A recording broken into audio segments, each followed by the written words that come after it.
করবো। আমি এই কানে গুঁজে নিয়েছিলাম তারপরে ফুলটাকে, যেহেতু ওই কানে ভালো লাগছিলো না, এই কানটাই বেশি ভালো ছিল। তারপর দেখি হঠাৎ করে আমার বোনও বলছে, দিদি দেখ আমিও কানে গুঁজছি, তুই আমাকেও নে ভিডিওতে। তো তারপরে ওকেও নিলাম। তো তারপর আরও কিছুক্ষণ নিজেদের মতো ঘোরাঘুরি করে চলে গেলাম আমরা দোলনায় দোল খেতে।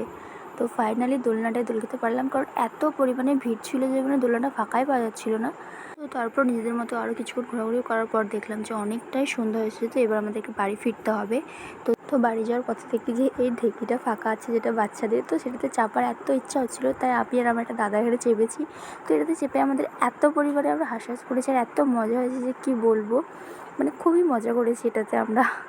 আসলে আমার অপোজিটে যে দাদাটা ছিল সে তো মানে খুবই ভয় পাচ্ছিলো যখন তাকে উপরে উঠিয়ে দিচ্ছিলাম, কিন্তু আমার তো বেশ ভালোই হচ্ছিলো, মজাই লাগছিলো। তো তো তারপর আমরা ওখান থেকে বেরিয়ে পড়ি, আর বেরিয়ে আমরা খেয়ে নিই ফুচকা আর আইসক্রিম। তো তারপরে আমরা চলে আসি বাড়ি। ওখান থেকে ফিরতে ফিরতে প্রায় রাত 8:30টার মতো বেজে গিয়েছিলো।